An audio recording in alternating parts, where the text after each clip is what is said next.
traditionally our mob come from the northeast of Tasmania. That's special to me, but Flinders Island's something else that you can't describe. It's like you're home, you're where you need to be.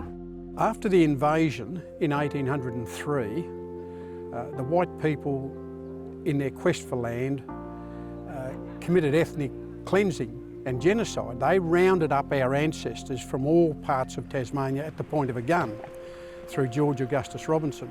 They brought our tribal people up here to Flinders and imprisoned them here. Essentially put in what I describe as a concentration camp, where they were prevented from speaking their language, practising culture, song and dance. And that's how our family ended up on Flinders Island. About a dozen Aboriginal women had been kidnapped as sex slaves by the sealers, the white sealers. And they were brought around these islands, and those women, who are our ancestors, had a number of children, so that by the time the late 1840s, 1850s, there's about 100 Aboriginal people here, but they were called half-castes.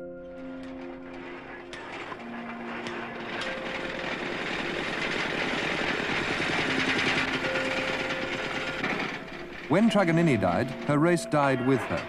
But to this day, there are still a few people whose features are an affront to the genocide, in whose veins run the last diluted drops of Tasmanian Aboriginal blood. Tasmania's Deputy Premier and Chief Secretary, Mr. Kevin Lyons. You make reference to the fact that we encourage the islanders to come to the Tasmanian mainland. Well, this is so. Primarily because there are no real employment opportunities on the island. Oh, well, when I was a child, when I used to walk down the street, I used to be called Abbo. But I was a lot darker then than I am now. Is there still prejudice in Launceston? Well, it depends on the individual. You've probably seen for yourself that some are darker than others. And I think it depends on the colour. Fair skin, blue eyes, he can't be Aboriginal unless you hear the name, Mansell. I walk up to the bar and there's 3 or 4 white fellas there. And I say to the barman, can I have a beer? Yeah, no worries, serves it. On cue, these blokes come in about 5 minutes later and they come in and say, can I have a beer? And he said, already told you blokes, we don't serve you here. So I just said, why don't you serve them? He said, we don't want them here. We know what they are, we don't want them here. So I'm standing here at the front of the Interstate Hotel in White Mark on Flinders Island. I'm with my Uncle Macca here and he's going to show us a significant part of what used to be here back in the day. So let's go for a look. Explain where we're going. And Right, this here used to be a building here, like a shed sort of set up here. so blackfellas are only allowed here? Only in here to buy their grog in the shed. There's a hole in the wall. How long ago was that? You're going right back in the 60s, 1967 I think it was, people were allowed in pubs, weren't they? What does it make you feel being sort of around back here? It's part of history and how it was and how ignorant and people were back them days towards our race of people. Because you've got to remember, when that long ago, and they're still doing it, we're either quarter caste, half caste, or you're not even a human being to compare in some of them, and that's how it is. A lot of them went off away and fought with a uniform on, and come back home and weren't allowed in the pub to have a beer. What would it have been how they'd felt, them poor old fellas? That uncle of my own, he got shot in the first war, I think. Willie, you had an uncle, didn't you? Yeah. Shot in the first war, and had one shot in the second war. Just makes you wonder why they don't do anything for the people here. I reckon there's been more gone off Cape Barron to the First World War and the Second World War than Flinders. Makes you a bit sick when you come to think of it, really. Especially when they don't do nothing about it, you know. Half they've been to the war, they never do anything for this place when the war starts up. Well, the boys here, because they go to the war just the same as anywhere else. They still wouldn't want anything done. The island just left alone.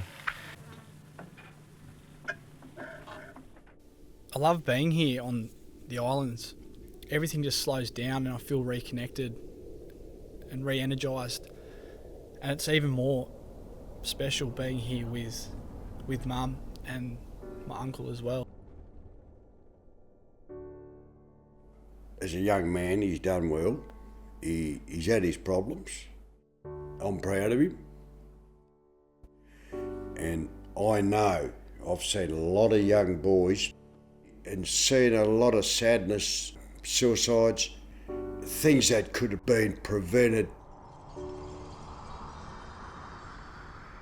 I'm fair age now and getting on, nearly 68. And I've had a bit of a road.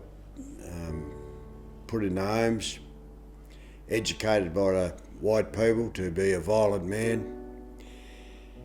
Ended up doing 30 years in prison for killing someone. You got a lot of young ones out there. Something might have happened to them when I was young, like with me. Like I was sexually abused when I was a kid. When you talk about suicide, there's a lot of families, they're ashamed about it.